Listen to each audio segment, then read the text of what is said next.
Hello, it's Joe Spartan. Here we are with another game of Budget Burning Abyss Control, and this time it's the mirror matchup, except for the fact that our opponents are playing not budget cards. You get to see only one game today because my computer died before I could get to the second one. But we get through this entire game, so we get to see our opponent getting to resolve back Jack in their graveyard, letting them do fancy things. They go into IP Master Rain, but they don't have any other monsters on field.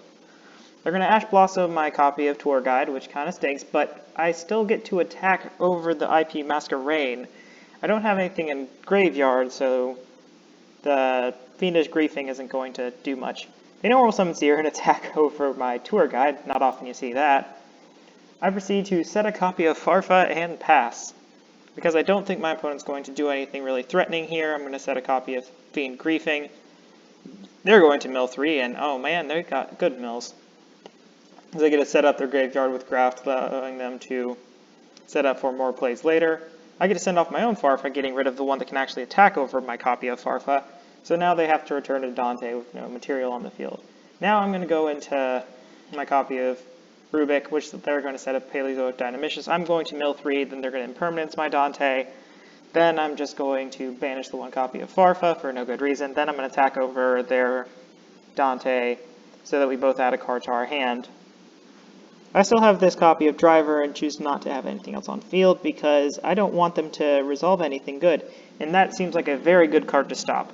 Now they go into a copy of Beatrice, but I'm going to go into Trap Trick, allowing me to set a copy of Dynamicius, which should allow me to remove anything that I don't want on their side of the field, namely that Beatrice. They get Dante, putting Skarm back in their hand. I have now one card in hand, and I drew an amazing trap card, that being Dynamicius.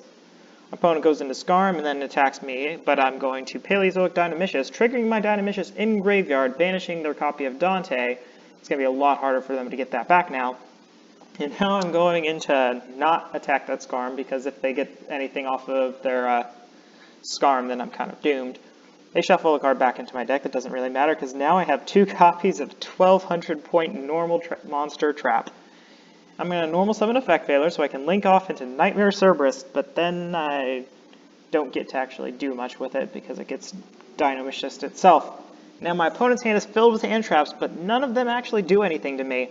I get to normal summon Seer, triggering its effect to summon back Dante after it destroys itself. They go into summon the Dynamicius from their graveyard, setting another copy of Fiend Griefing. Not really helpful here, but I still have a Burning Abyss monster in hand, so I can now summon my copy of Beatrice. They shuffle back another card from my deck, from my graveyard into my deck, but I don't really care because now I have a Beatrice and they have a handful of cards that do absolutely nothing. I drew so many hand traps in a matchup where it does not really matter. They're going to stop my Beatrice effect, but I still get the Dante effect, and they're just going to scoop it up from here.